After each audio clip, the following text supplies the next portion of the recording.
Malam ini kita sambung lagi pembacaan kita. Tajuk besarnya iaitu jihad. Dah kita baca sebahagian darinya. Ya. Jihad tu ada beberapa bahagian, ada beberapa kategori jihad tu, ya. Yang sebahagian daripadanya sudah kita baca, iaitu yang pertama jihad dengan hati, yang kedua jihad dengan lisan dan kalam. Saya ni jihad dengan lisan ni ngabur kan, ya. Itu yang kedua. Yang ketiga jihad dengan menakutkan mereka tentang amaran-amaran dari Allah Subhanahu wa taala. Kemudian jihad dengan ilmu pelajaran. Yang keempat pun sudah kita baca, iaitu jihad wang dan harta kekayaan. Malam ni kita baca jihad yang kelima, ya, yang keempat bawah daripadanya, dan kita sambung lagi. InsyaAllah lepas itu kan kita baca jihad yang kelima, ya. Firman Allah Ta'ala dalam Quran, ya ayyuhallazina amanu hal adullukum ala tijaratin tunjikum min azabin alim tu'minuna billahi wa rasulih wa tujahiduna fi sabilillahi bi amwalikum wa anfusikum dzalikum khairul lakum in kuntum ta'lamun. Banyak orang hafal ayat ini, surah Shaf, ya. Wahai orang-orang yang beriman, mahukah kamu aku tunjukkan suatu perniagaan yang boleh menyelamatkan kamu dari azab siksa yang tidak terperi sakitnya? Tak kamu aku tunjukkan jalan supaya kamu tak ada kena azab, tak ada kena siksa, tak ada kena sengsara, tak terperi sakitnya, tak tertahan kamu nanggungnya. Tak aku tunjukkan jalannya. Kalau tak, ini jalannya, iaitu tu'minuna billahi wa rasulih, iaitu kamu beriman kepada Allah dan Rasulnya. Wa tujahiduna fi sabilillahi bi amwalikum wa anfusikum, dan kamu berjuang di jalan Allah dengan harta-harta kamu dan diri-diri kamu. Zalikum khairul lakum, itulah yang lebih baik bagi kamu. In kuntum ta'lamun, jika sekiranya kamu mengetahui. Jadi di sini Allah bagi tahu kita, kalau tak nak kena azab, tak nak kena seksa, mau lepas dari sengsara yang begitu hebat, jalannya tak lain dan tak bukan tiga. Pertama, beriman 100% dengan Allah, dan juga yang kedua beriman dengan Rasul. Ya, dengan Rasul pun kena beriman, dengan Allah aja tak jadi. Sebab kalau orang tidak beriman dengan hadis, dia dikira sebagai terkeluar daripada Islam. Hari ini ada tak orang mempertikaikan hadis? Ada ke tak ada? Ada. Ya. Dalam hadis kata rambut tu di antara aurat perempuan. Tapi ada orang ni kata rambut tu bukan aurat perempuan, kata. Tidak ada ayat yang mengatakan rambut itu aurat perempuan. Cuma ada dalam hadis saja, kata. Dia tak percayakan hadis. Maka dia tolak hadis. Maka ulama-ulama berpendapat orang ini bukan lagi di kalangan orang-orang yang beriman, ya. Ya. Tapi sampai sekarang ni tak ada apa tindakan terbuat terhadap dia. Kita pun tak tahu mengapa, ya. Jadi beriman pada Allah dan beriman kepada Rasul. Kemudian yang ketiga selepas itu, hendaklah kamu berjuang di jalan Allah dengan harta-harta kamu dan diri-diri kamu. Tuhan suruh ni, ya. Bukan Jibril suruh. Tuhan suruh, wa tujahiduna fi sabilillah bi amwalikum wa anfusikum. Hendaklah kamu berjuang di jalan Allah dengan harta-harta kamu dan diri-diri kamu. Zalikum khairul lakum in kuntum ta'lamun. Itulah yang lebih baik bagi kamu jika sekiranya kamu mengetahuinya. Jika kamu hendak mengetahuinya, iaitu hakikat yang sebenarnya. Lagi firman Allah, innallaha ashtara minal mu'minina anfusahum wa amwalahum bi anna lahumul jannah. Ya, surah apa? Surah At-Taubah. Innallaha ashtara, sesungguhnya Allah membeli. Beli apa? Minal mu'minin, daripada orang-orang yang beriman. anfusahum, diri-diri mereka. Allah nak memberi daripada orang beriman tu diri-diri dia. Diri orang beriman tu, nyawa dia, jiwa dia, segala-gala, badan dia, fizikal dia, mental dia, segala-galanya nak dibeli Allah. Wa amwalahum, dan juga harta-harta mereka. Mereka gunakan harta itu di jalan Allah. Bi anna lahumul jannah, dengan harga syurga. Allah nak beli diri-diri orang yang beriman tu, dan juga harta benda mereka itu nak balasnya, harganya apa? Syurga. Itu balasannya. Bila Allah beli, bayarannya mesti lebih daripada apa barang yang dia beli. Iaitu syurga. Apa lagi yang mengatasi harga syurga? Tak ada satu benda pun yang boleh mengatasi harta syurga. Itu yang Tuhan nak beli dari orang-orang yang beriman, dengan harga syurga. Sebab itu kena berjihad, kena berjuang. Kalau hendakkan syurga, kena berjuang, baru Tuhan bagi. Lagi, wa anfiqu fi sabilillah wa la tulqu bi aidikum ila tahlukah. Ini satu ayat lain. Wa anfiqu fi sabilillah, dan belanjakanlah apa saja yang ada pada kamu kerana menegakkan agama Allah. Fi sabilillah, di jalan Allah, wala tulqu bi aidikum ila tahlukah, dan jangan kamu campakkan diri kamu ke dalam kebinasaan. Dah tahu benda itu bahaya, jangan kamu campakkan diri kamu dalam bahaya itu. Dah tahu benda itu boleh mengancam nyawa kita, jangan kita mempergadaikan nyawa kita di atas benda yang berbahaya itu. Artinya, kalau kita tahu benda itu bahaya, kita ceburkan diri kita juga dalam perkara bahaya itu, hukumnya haram. Kalau dia mati, mati dalam mengerjakan yang haram. Sebab itu kalau dia tahu benda ni, kita tahu benda ni racun, kita dah tahu, kabur orang, ini racun, jangan minum, kita minum juga. Apa hukum minumnya? Apa hukumnya? Haram, dah tahu benda tu bahaya, jangan dibuat. Allah larang, wala tulqu bi aidikum, jangan kamu campakkan diri kamu. Wala tulqu bi aidikum ila tahlukah, kepada kebinasaan. Dah tahu benda bahaya, buat juga, makna dia mencampakkan diri dia ke dalam kebinasaan. Itu nak berjihad tu, nak berjuang tu baru boleh. Kalau tidak, itu yang silap-silap sikit, naik atas bangunan tinggi terjun, silap sikit terjun lombong. Dalam Islam tidak dibenarkan. Kalau dah tahu benda tu bahaya, tidak boleh kita lalui bahaya itu. Kena elakkan bahaya itu. Sebab dalam Islam tidak dibenarkan penganutnya membunuh dirinya sendiri. Yang boleh bunuh siapa? Hanya Allah saja.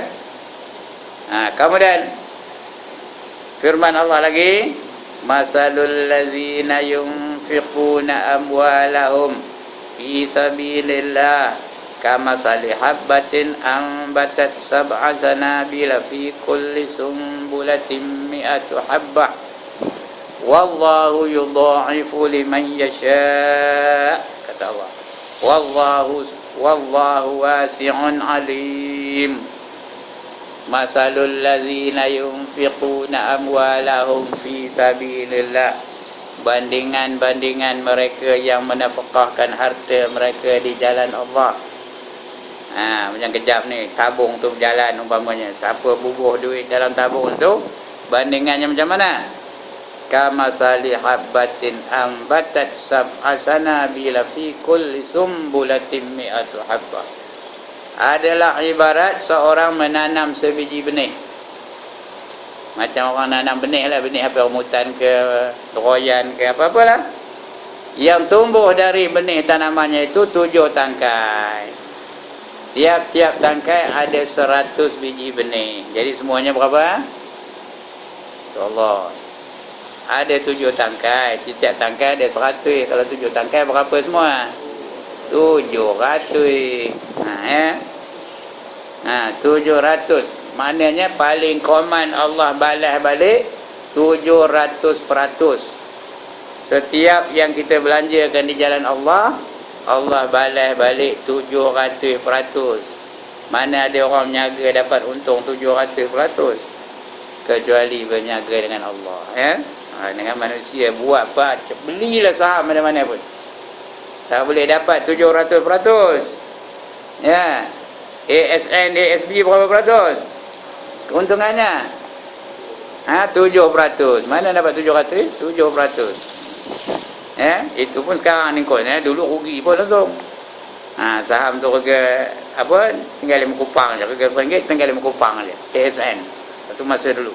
Kena naik balik. Tapi tak sampai 700%. Ya. Tapi berniaga dengan Allah, Allah bagi dividen 700%. Itu dia, ya. Jadi maknanya siapa bayar RM1 malam ni, masuk dalam tabung tu RM1, esok Tuhan balas balik berapa? RM700. Ya. Cuma sini tak nampak lah, di akhirat besok baru nampak, ya. Dan ingatlah Allah akan melipat gandakan pahala bagi sesiapa yang dikehendakinya. 700 itu at the very least, paling sikit. Kalau Allah nak lebihkan, itu hak Allah. Allah boleh lebihkan kerana Allah tu perbendaharaannya amat luas sekali. Ya. Wallahu wasi'un alim. Wasi' itu luas benar. Tak luak-luak, tak kering-kering. Perbendaharaan Allah tu ada aja. Dan Allah Maha mengetahui, ya. Seterusnya Al-Quran mendetailkan bidang-bidang jihad ni dengan harta, ya. Al-Quran mendetailkan bidang-bidang jihad dengan harta. Sebab itu sahabat-sahabat dulu kaya-kaya, tapi bila turun ayat macam ni, habis harta mereka dibelanjakan di jalan Allah, ya. Osman 1/3 hartanya dibelanjakannya di jalan Allah. Umar separuh hartanya dibelanjakannya di jalan Allah. Tapi Abu Bakar lagi terror. Berapa hartanya dibelanjakan di jalan Allah? Habis semua hartanya dibelanjakan di jalan Allah.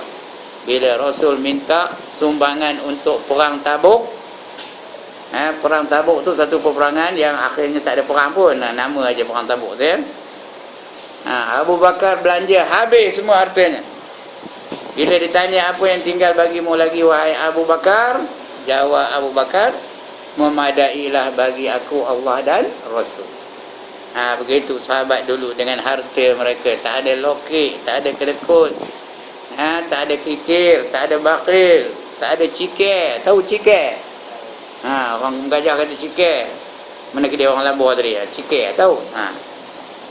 Ya. Tadi baru dapat berkenalan seorang orang sini, rupanya dia orang tepi Sungai Perak, orang Lambur.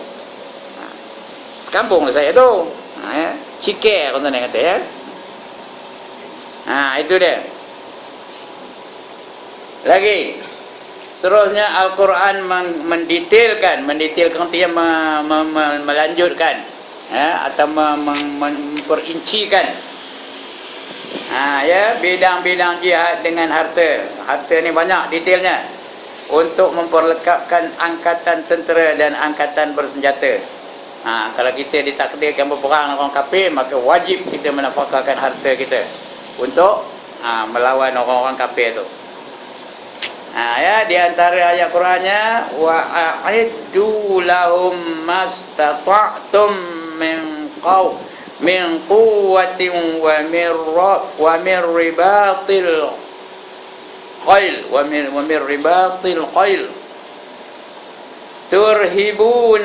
turhibuna bihi aduwallah wa aduwakum wa akharina min dunihim la ta'lamunahumullahu ya'lamuhum wa ma tunfiqu min syai'in fi sabilillah yuwaffa ilaikum wa antum la tuzlamun. Ini tak hafal, itu sebab baca pemaham rangkak. Dan sekalianlah dan sediakanlah untuk menentang mereka, iaitu musuh yang menceroboh. Sediakanlah segala jenis kekuatan yang dapat kamu sediakan, dan dari pasukan-pasukan yang berkuda, yang lengkap sedia, untuk menggerunkan dengan persediaan itu musuh Allah dan musuh kamu serta musuh-musuh yang lain dari mereka yang kamu tidak mengetahuinya. Tuhan suruh sedia, sedang Allah mengetahuinya. Dan apa sahaja yang kamu belanjakan pada jalan Allah akan disempurnakan balasannya kepada kamu, dan kamu tidak akan dianiayai. Itu janji Allah Ta'ala.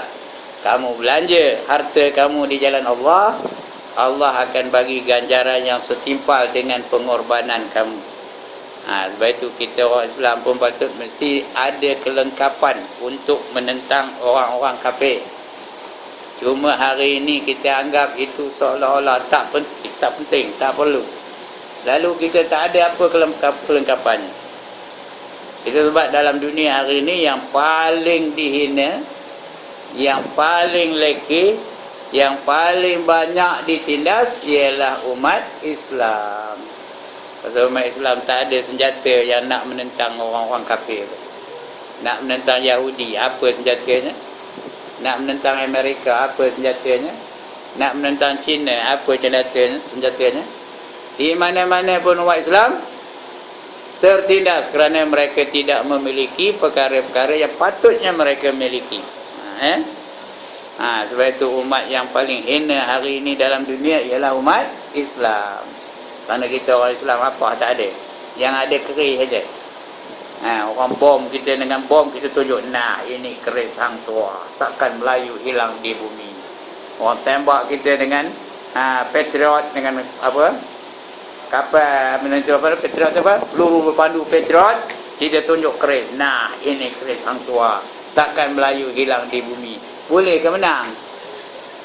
Inilah yang berlaku hari ini.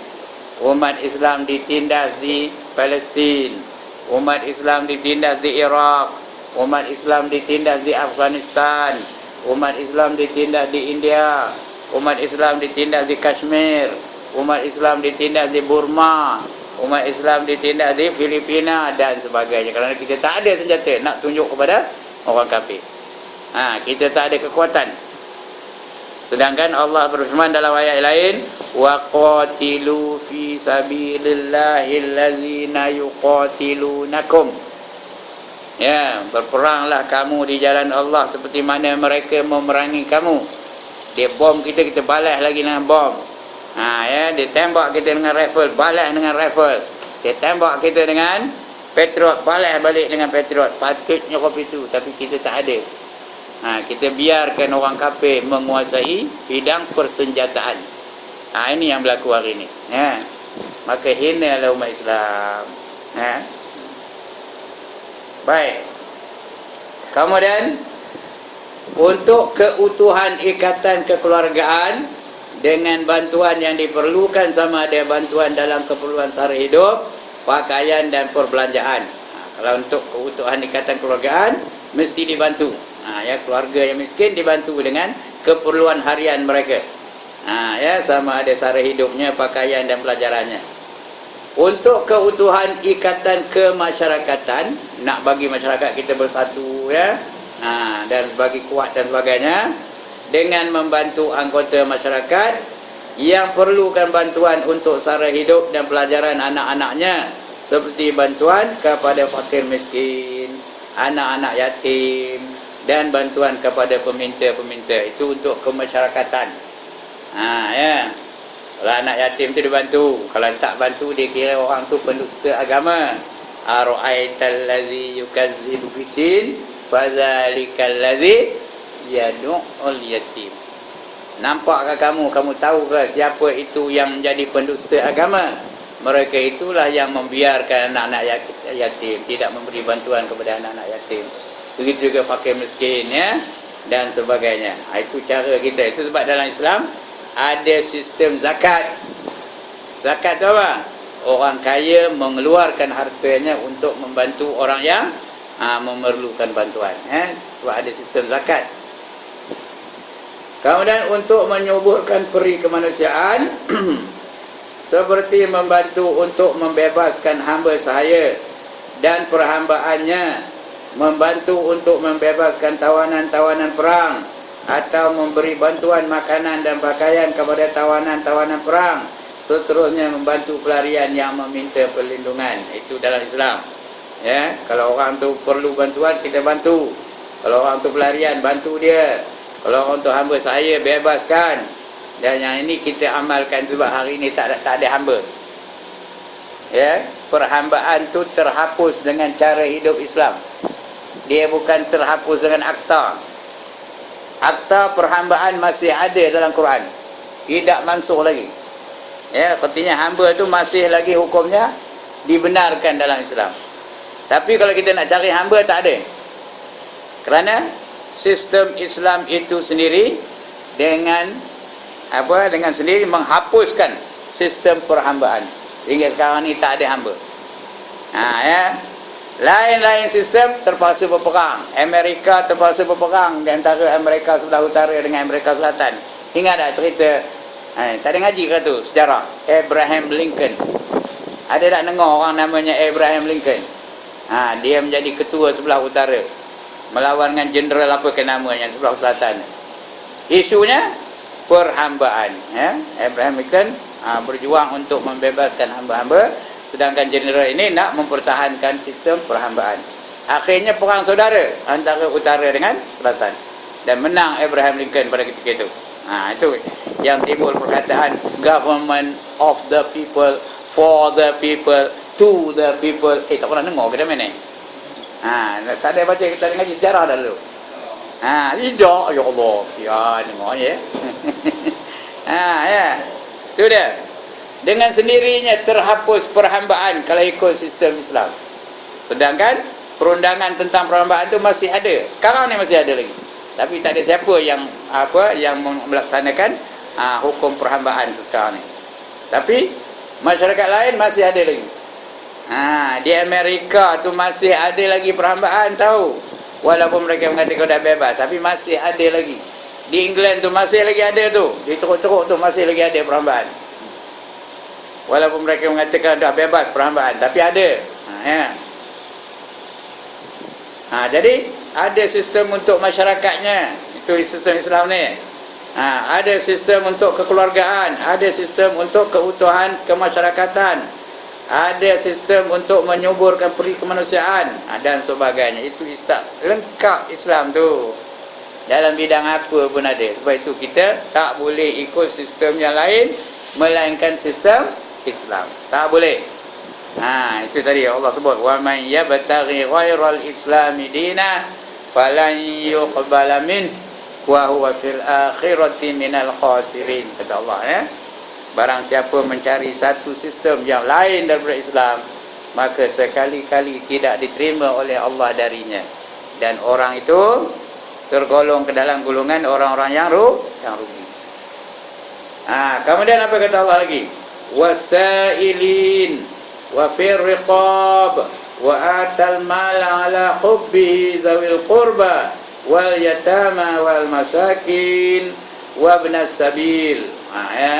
Iaitu kalaulah kamu kasihkan benda-benda ini lebih daripada kamu kasihkan Allah, tunggulah apa yang Allah nak buat. Apa yang selalu manusia kasihkan? Wasailin, mendermakan seorang akan hartanya itu sedangkan dia menyayanginya. Orang yang minta sedekah tu, wasailin tu orang yang meminta-minta. Ya, kita kena bantu mereka, kena bagi pada mereka kerana mereka memerlukan bantuan.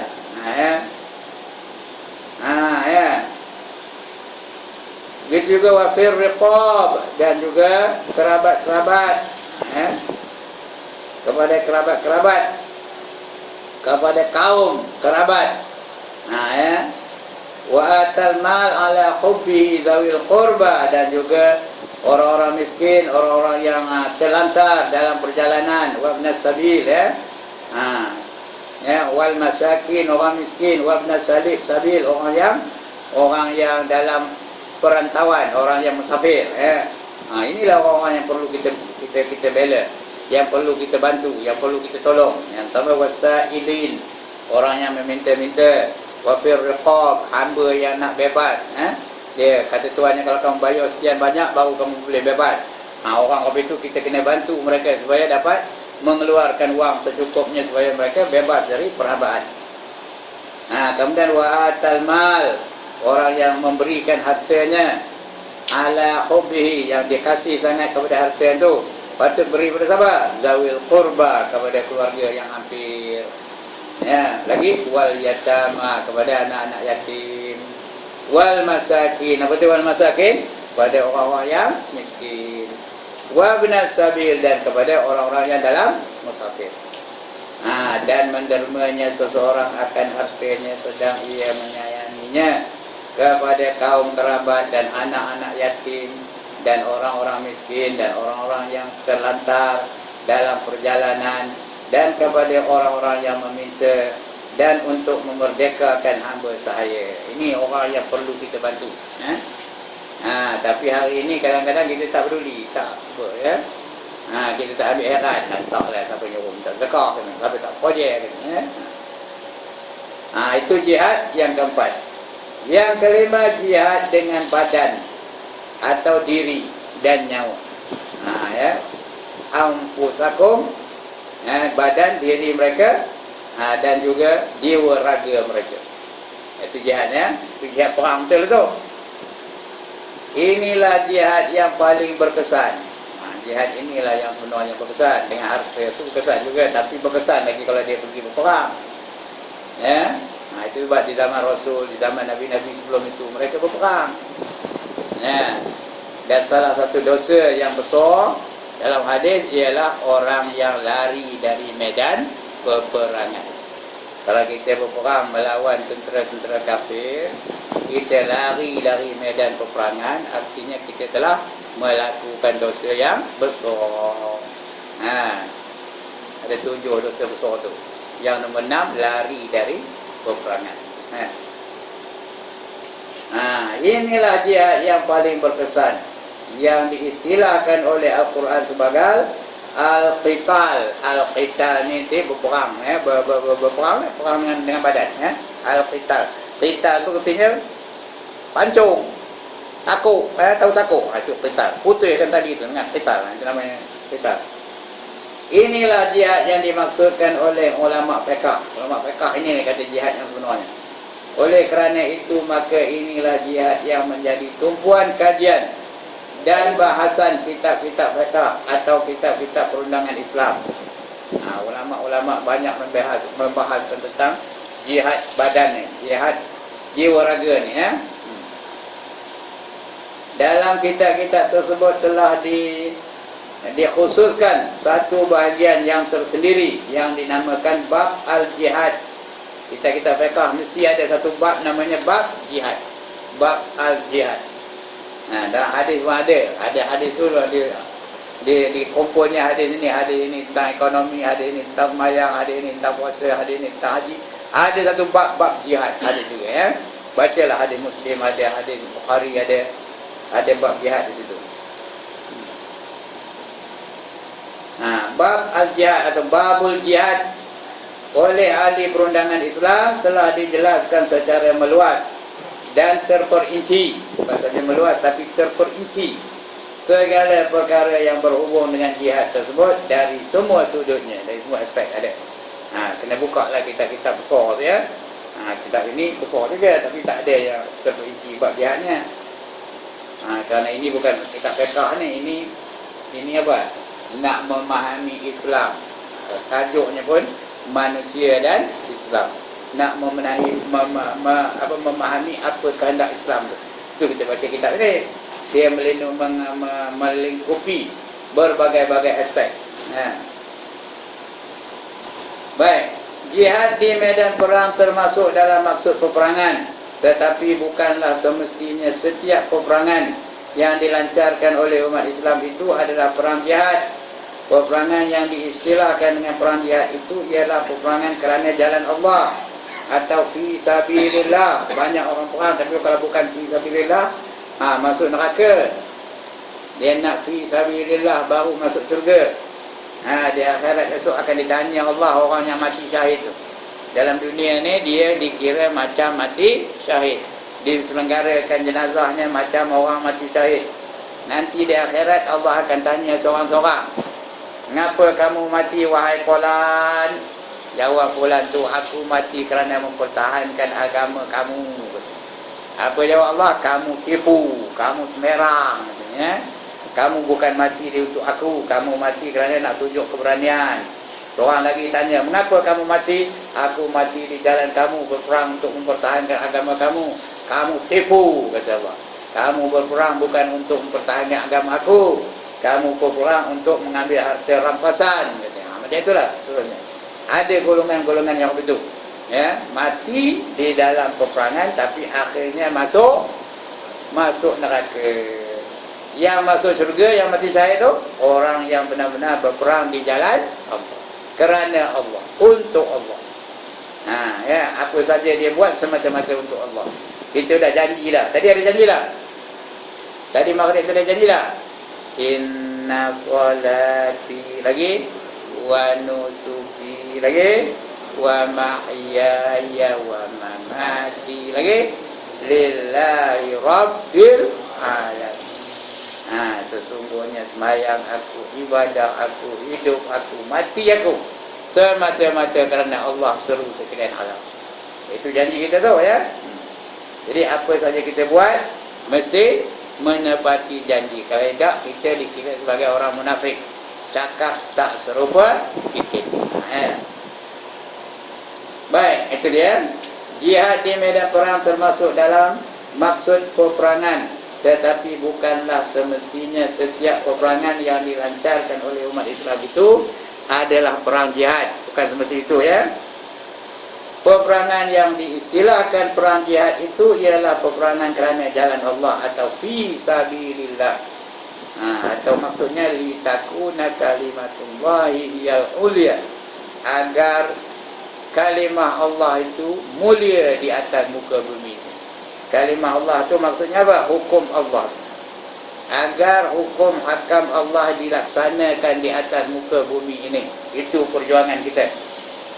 Litakuna kalimatullah hiyal ulya, agar kalimah Allah, iaitu hukum hakam Allah itu mulia di atas muka bumi ini. Ya, hukum hakam Allah hanya ada 5. Yang wajib, yang haram, yang sunat, yang makruh, yang harus. Yang wajib semua orang buat, mulia itu. Yang haram semua orang tinggalkan, mulia itu. Yang sunat kebanyakan orang buat, mulia itu. Yang makruh kebanyakan orang tinggalkan, mulia itu. Yang harus dia jadi ibadah, itu dia kemuliaan hukum hakam Allah. Tetapi sebaliknya, kalau berlaku benda yang lain, yang wajib ada setengah buat, setengah tak buat, macam mulia ke tak? Yang haram ada setengah buat, ada setengah tinggalkan. Setengah tu buat tak peduli, lantak haram-haram pun tak peduli, aku dah biasa. Dia buat juga. Yang sunat, dia jual ada bibir, sunat tu tak ada sunat. Dan begitu dengan makruh, berjual ada bibir, ada makruh, bukan haram. Itu yang berlaku hari ini. Sebab itu kita kena berjuang, berjihad untuk menegakkan kalimah Allah di atas muka bumi ini. Supaya yang wajib semua orang buat, kalau dari atas sampai ke bawah buat. Yang haram semua tinggalkan. Daripada pemimpin atasan sampai kepada orang bawah, tinggalkan yang haram. Yang sunat cuba buat sebanyak-banyak mungkin. Yang makruh cuba tinggalkan sebanyak-banyak mungkin. Yang harus jadikan ibadah kepada Allah. Maka itulah dia perjuangan umat Islam yang sebenarnya hari ini, ya. Baik. Perang jihad kerana jalan Allah merangkumi kedua-dua sebabnya. Pertama, sebab yang berpunca dari dalam masyarakat Islam sendiri. Kedua, sebab yang berpunca dari luar masyarakat Islam. Yang pertama dari masyarakat Islam, nak melaksanakan hukum hakam Allah. Yang kedua, daripada luaran, orang yang nak merosakkan Islam, kita menentang mereka supaya Islam tertegak dalam masyarakat luaran itu. Yang kedua sebab.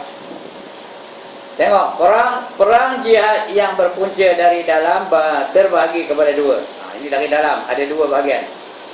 Pertama, perang jihad kerana memerangi pemberontak atau penderhaka kepada sebuah pemerintahan Islam yang sah, hak dan adil. Inilah yang diistilahkan dengan qital al-burah. Qitalul burah. Burah tu tahu? Masyhur baru-baru ini cerita burah ni, kan tak tahu. Masyhur tak cerita burah baru-baru ini? Masyhur ya mereka-mereka yang tu kalau disebut sebagai borah. Borah tu ni apa? Penderhaka. Boleh dibunuh kata dia seorang tu lah ya. Dia boleh dibunuh kata kalau dia dalam istilah borah kan. Ya. Iaitu golongan yang menderhaka kepada pemerintahan Islam bukan kerana hak dan kebenaran seperti yang dijelaskan oleh hadis. Innahu sayakunu ba'di hatun, ya, bukan hinatun wa hinatun faman wa'aitumuhu fariqal jama'ah au yuridu an yufarriqa ummata Muhammadin sallallahu alaihi wasallam ka'inna ma kana faqtulu fa in yadullahi 'alal jama'ati wa anna syaitana ma'a man faraqal jama'ata yarqab. Sesungguhnya akan ada selepas zaman aku ni, selepas Rasulullah, ada zamannya di mana dan di sana-sana kumpulan-kumpulan, maka sesiapa yang kamu lihat berpecah dari persatuan umat, siapa yang cuba memecah belahkan umat dan cuba hendak memecah belahkan umat Muhammad dalam apapun jua keadaannya, maka hendaklah kamu perangi kerana sesungguhnya tangan Allah itu di atas kesatuan umat, iaitu jemaah Islam.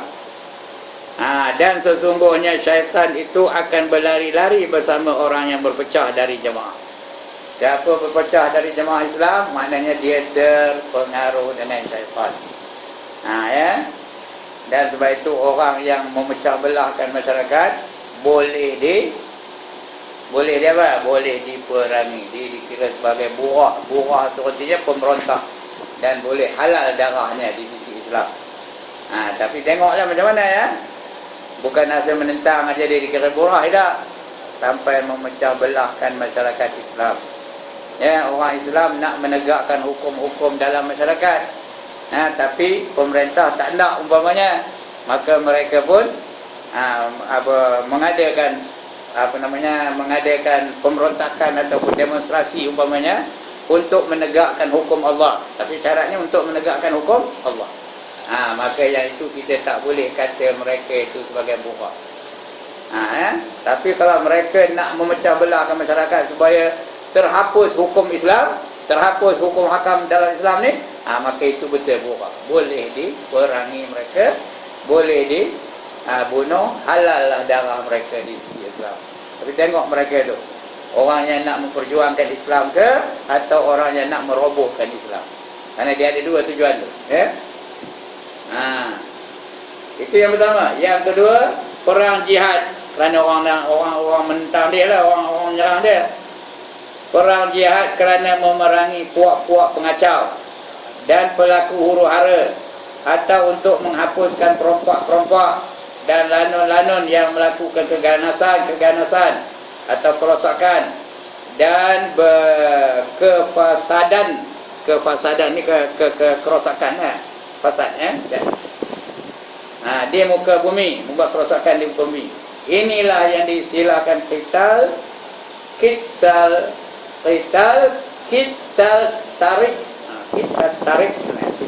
tarik seperti yang ditegaskan oleh Al-Quran.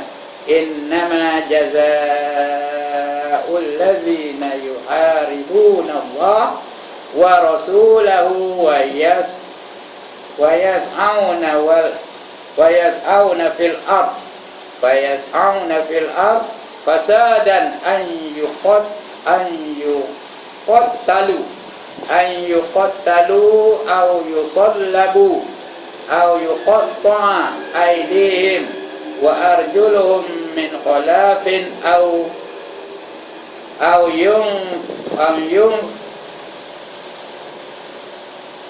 yunfau minal ard dzalika lahum khizyun fid dunya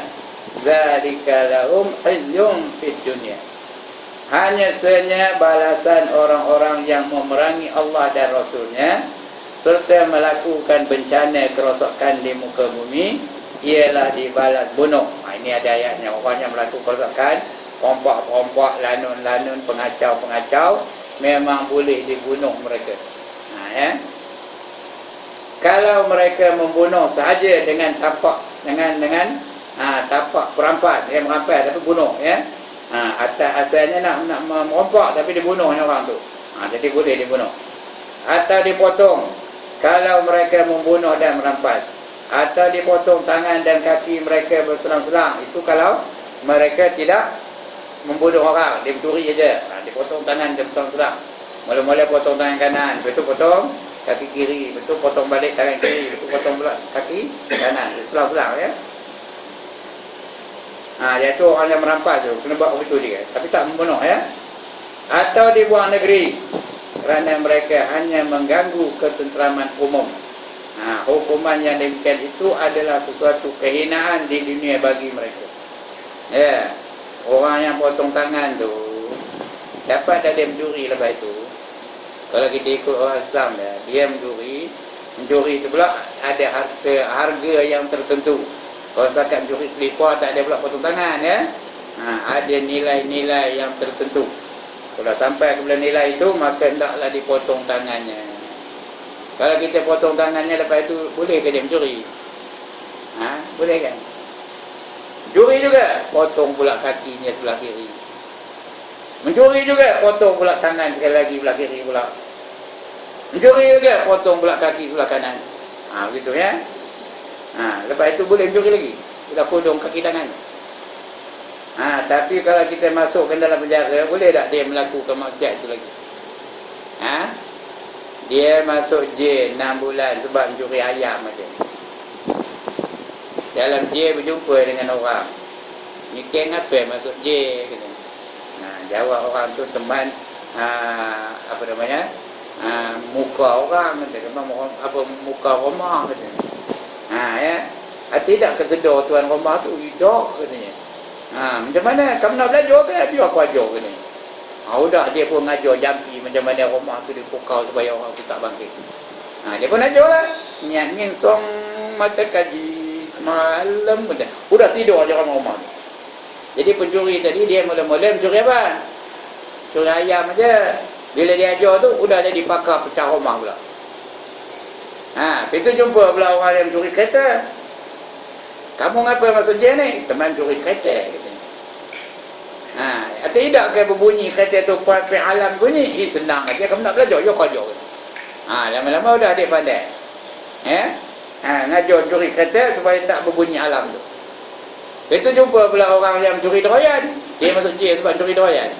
Tidak ke nampak tuan ni kamu nyuluh derayan dalam gelap tu? Tu tak suluh. Tadi mana nak jumpa derayan dalam gelap?